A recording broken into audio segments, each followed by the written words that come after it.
Yan ka lang.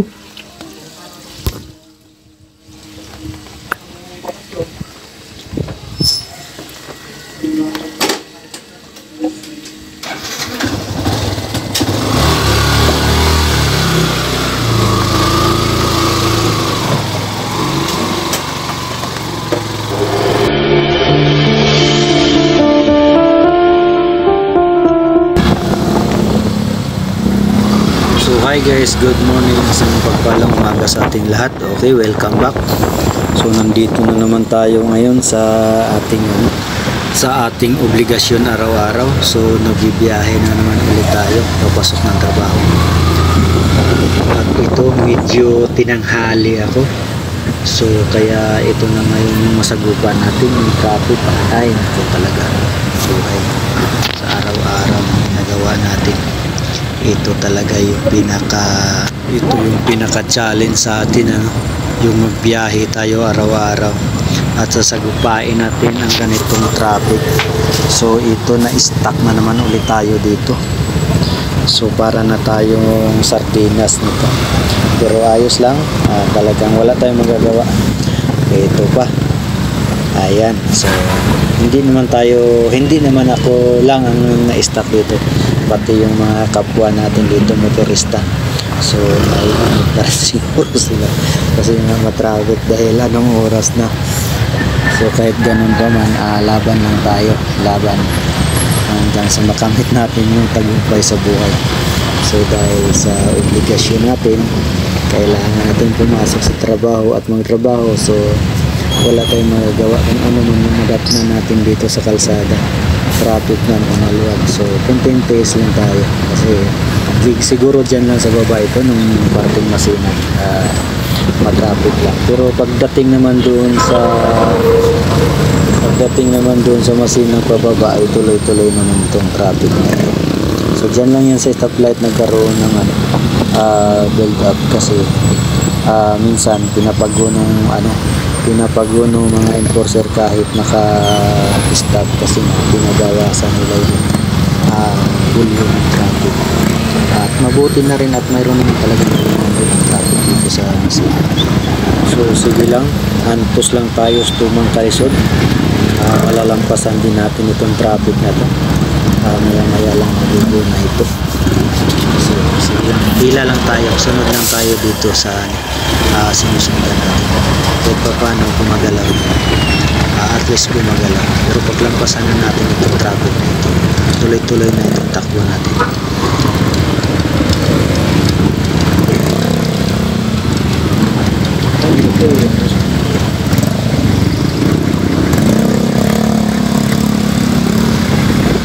So ayun na nga, nakaguna. Sana makatawid tayo dito sa stoplight. Ayan, sige lang, madayon lang tayo guys. Hashtag paningkamot ba. So ayun na, natawid na natin. Ay nako, man. So ito, pumising na tayo ng kaunti dito kasi nakikita ko maluwag naman.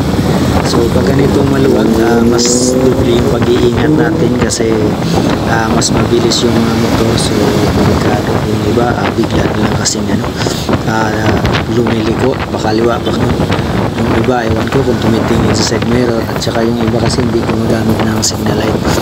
Ayan, pero dapat alerto lang tayo, tsaka huwag tayo masyadong tumutok lalo na pag mabilis yung takbo natin. Ayan, gising na ako pero nandito pa rin ako sa laylayan ng motorcycle. Lumalabas lang ako bahagya kung talagang alanganin.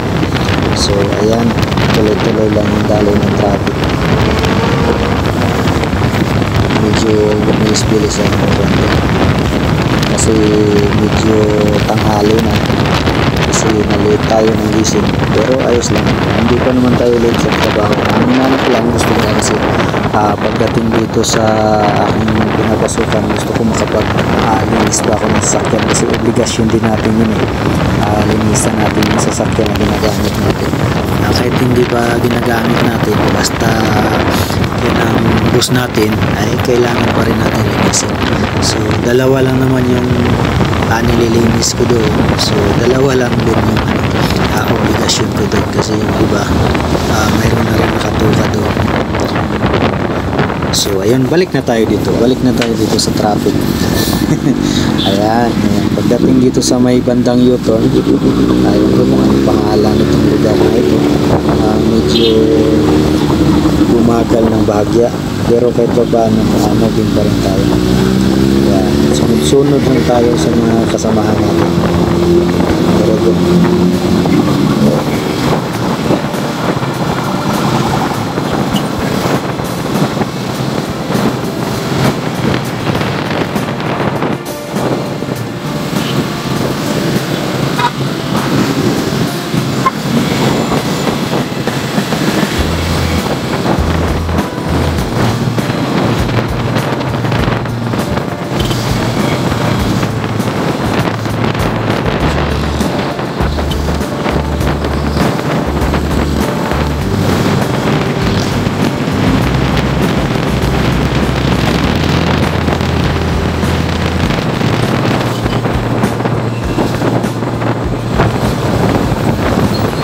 So okay, nandito na tayo sa Ortigas flyover dito sa may parting Quezon sa Bakyat na tayo.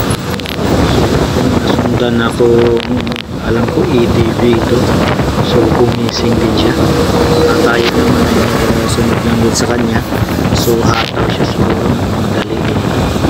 So ayun na nga, nasunod SUV, hataw din siya, gusto rin sumingit, so pinabigyan natin kasi baka nagmamadali din ito.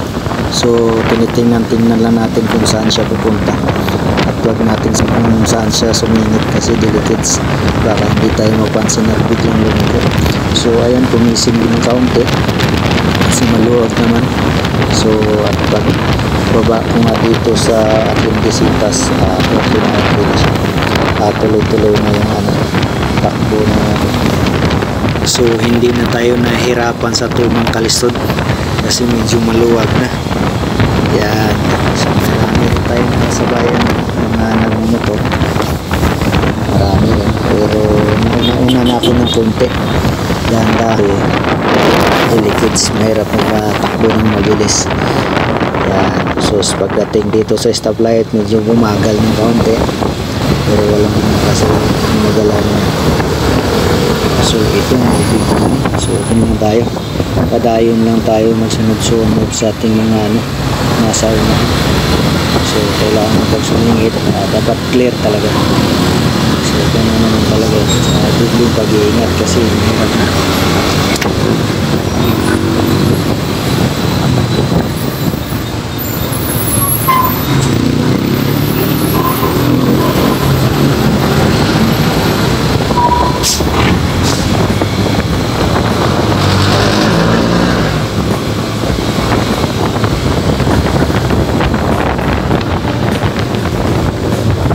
May nasundan akong bus, mayroon din palang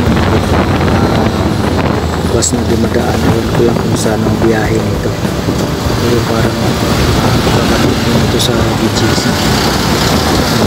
Buti naman yung managkukop hindi mahirapan kasi ang hirap din talaga mag-commute ngayon. Nakaraan nag-commute ako isang araw kasi may kinuha akong sasakyan, dinala ko doon sa bahay nila ni boss. So pag uwi nagko-commute ako, so nahirapan ako sa tumangkali din yung nilalakad ko mula doon sa McKinley, nilakad ko papunta ng market. So nangangalay talaga yung balakang ko sa kakalakad, sakit pa ng tapilo ko kasi natulog ako sa basketball, pero wala tayong magagawa kasi kailangan natin makauwi. So yun yung mga na-experience ko pag nagko-commute. Kaya mas maganda na rin talaga na mayroon tayo dinadala. So shout out na pala sa may-ari ng motor na hanggang ngayon hindi ko pa nagabayan ng dala-dala ko. So mega shout out Pops, shout out. So balik na tayo dito sa natin pagmumotor tayo sa bagong ilog flyover, patawid ng Kalaya. So ito, pumising na ako ng kaunti kasi yung sinusundan ko nahirapan din sa tumang, nauna na ako,